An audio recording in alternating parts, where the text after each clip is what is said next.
போதெல்லாம் படம் பார்த்துட்டு ரிவ்யூ கொடுக்குறோம். நம்ம இந்த வாரம் மார்ச் 14 ஸ்வீட் எஸ் சுகுமார் அப்படின்ற ஒரு டைரக்ட் பண்ணி ரியோ ராஜ் நடிப்பில் வெளியே இருக்கிற ஸ்வீட் கார்ட் படத்துடைய என்னுடைய ஒப்பீனியன் எப்படி இருக்குது அப்படின்றதான் நம்ம இன்னைக்கான வீடியோவில் பார்க்க போகிறோம். வாங்க வீடியோக்குள்ளே போகலாம்.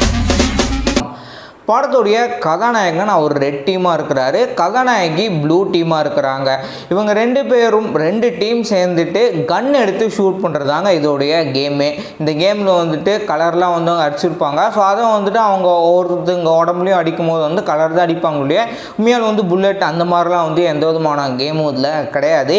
இப்படி இவங்க கேம் விளாண்டுட்டு இருக்கும்போது கதாநாயகி கிட்ட வந்து சொல்கிறாங்க, நம்ம ரெண்டு பேரும் சேர்ந்து வாழலாம்னா நான் அப்பா கிட்ட பேசுகிறேன் அப்படின்னு சொல்கிறாங்க. கொஞ்ச நேரம் கழிச்சு கதாநாயகன் நம்ம ரெண்டு பேரும் பிரேக்கப் பண்ணிக்கலாம் அப்படின்னு சொல்ல போக, இதுக்கப்புறம் கதாநாயகியோட பிறந்தநாள் அன்னைக்கு ஒரு சம்பவம் நடக்க, இதுக்கப்புறம் அடுத்தடுத்து இவங்களே எதிர்பாராமல் நிகழ்ந்த சம்பவங்கள் என்னென்ன அப்படின்ட்டு தான் இந்த படத்துடைய மொத்த கதை.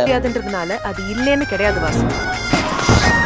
முதல்ல இந்த படத்தை வந்து கண்டிப்பாக உங்களுக்கு ஒரு சில இடங்களில் போர் அடிக்கிற மாதிரியோ இல்லை லேக் அடிக்கிற மாதிரி இருக்கலாம். ஆனால் இன்னும் ஒரு சில பேருக்கு வந்து படம் முழுக்கவே வந்து போர் அடிக்குது, லேக் அடிக்கிற மாதிரியான ஒரு ஃபீலும் தோணும். ஏன்னா அந்த அளவுக்கு வந்து இந்த படத்தில் கொடுத்துருந்தாங்க. இந்த படத்தில் ஈவன் 2-3 பாடல்கள் தவிர்த்து மற்ற எந்த பாடலுக்கும் வந்து மியூசிக் அந்த அளவுக்கு எஃபெக்டிவாக அவர் வந்து போடல. வாய்ஸ் வந்துட்டு ஓகே கேட்குறதுக்கு வந்து நல்லா இருந்தது மற்ற பாடல்களையும், அந்த 2-3 பாடல்கள் தவிர்த்து. ஆனால் லிரிக் வந்து இன்னும் கொஞ்சம் பெட்டராக அவங்க எழுதியிருக்கலாம். லிரிக் ஆகட்டும், ஸ்க்ரீன் பிளே ஒரு சில இடங்களில் வந்து சொதப்பிட்டாங்க. அதை இன்னும் கொஞ்சம் வேறு மாதிரி அவங்க வந்து கொண்டுட்டு போயிருந்துருக்கணும். இதை தவிர்த்து இந்த படத்தில் எடுத்துட்டிங்கன்னா படத்துடைய ஃபர்ஸ்ட் ஹாஃப்லேருந்து செகண்ட் ஹாஃப் வரைக்கும் படம் முழுக்கவே நம்மளை நல்லா விழுந்து சிரிக்கிற அளவுக்கு காமெடி போர்ஷன் நல்லாவே வந்து தெரிக்க விட்டுருந்தாங்க.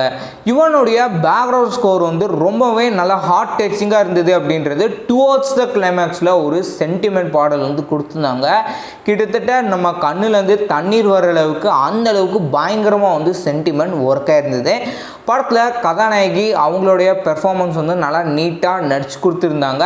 அண்ட் படத்தில் ரியோ ராஜ் அவர் வந்து நடிச்சிருந்தாங்க. முக்கிய கதாபாத்திரம் நடித்த எல்லாருமே வந்து நல்லா நீட்டாக நடிச்சிருந்தாங்க.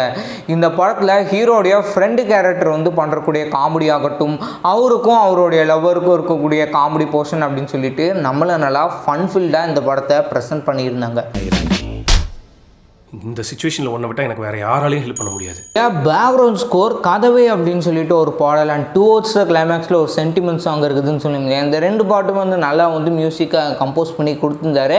அது போக நடுவில் ஒரு பாடல் வந்து மியூசிக் நல்லா இருந்தது அப்படின்னு சொல்லலாம்.